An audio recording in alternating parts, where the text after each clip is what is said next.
Bem, enquanto você vê aí os números do Vinha passando ao lado,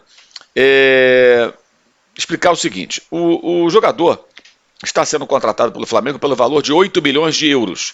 O Flamengo foi até a Itália com uma proposta de 7 milhões, disposto a subir um pouquinho mais, chegou aos 8 milhões, a Roma pedia 10 e aí há um acordo.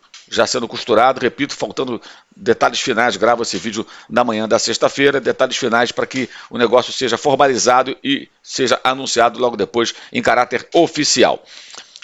O Flamengo vai pagar em 4 parcelas anuais. Então, 2024, 25, 26 e 27. 4 parcelas. A primeira parcela, valor um pouco menor e as demais, valor um pouco maior. Bônus de 1 milhão de euros, caso o Vinha seja campeão do Campeonato Brasileiro e ou da Copa Libertadores. Ganhou o Brasileiro? Jogou pelo Flamengo, foi campeão brasileiro, mais 500 mil euros na conta da Roma.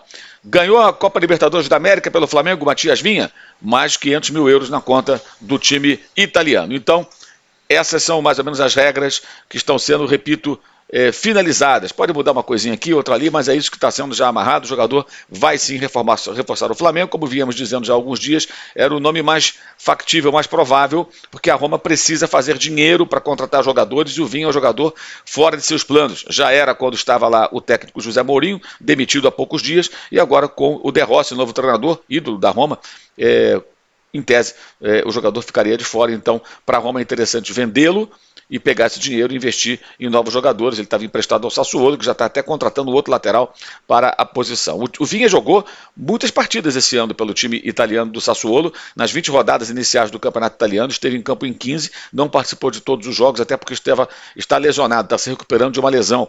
É importante frisar, e você vê tudo isso no SofaScore, tá? Os números do Vinha, por exemplo, na Roma, foram quase 30 jogos na primeira temporada, ele esteve 6 meses emprestado ao Bournemouth e fez 12 jogos de Premier League pela equipe inglesa.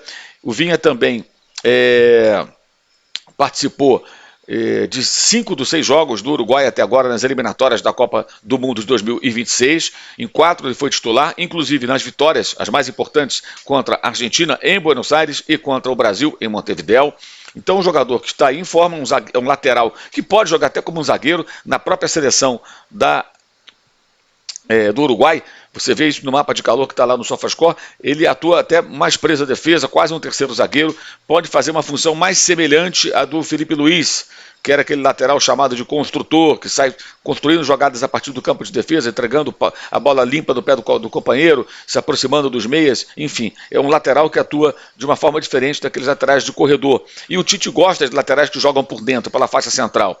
Então o Flamengo terá um lateral mais de corredor, mais de velocidade de arrancada, de buscar o fundo, Ayrton Lucas, e terá no Vinha um jogador de um outro perfil. Uma combinação interessante. O único grande porém é que são 2 jogadores com potencial para serem convocados, então em época de Copa América o Flamengo pode ficar sem os 2 se o Ayrton Lucas for convocado, porque o Vinha sempre é convocado. É o titular da posição do técnico Marcelo Bielsa.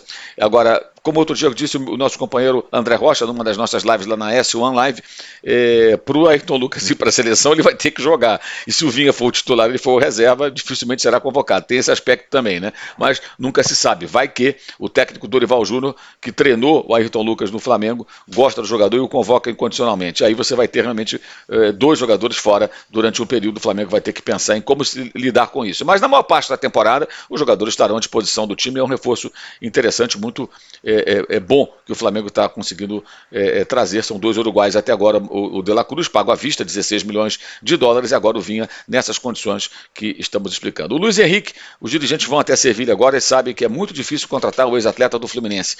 Por que é difícil? Porque o Luiz Henrique, ele foi muito bem na temporada passada, como eu tenho explicado várias vezes aqui.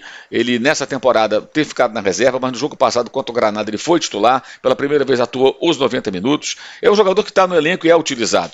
Então a proposta do Flamengo inicial, uma proposta de empréstimo por 1 ano, pagando uma quantia ao Real Betis, estipulando o valor pelos direitos federativos do atleta. Digamos, um exemplo, tá? O Flamengo pagaria, digamos, 2 milhões pelo empréstimo de euros. E aí fixam o valor do jogador em 12. Se o Flamengo quiser ficar com o atleta, ao final de 1 ano, pagaria mais 10, totalizando 12. Se não for ficar com o jogador, pagou os 2 pelo empréstimo, morreu, volta o jogador para o futebol da Espanha. Por que eles fariam esse negócio com o Flamengo? se o Luiz Henrique é um jogador que vem atuando, mesmo que não seja titular, mas que está ali no elenco. Não faz muito sentido.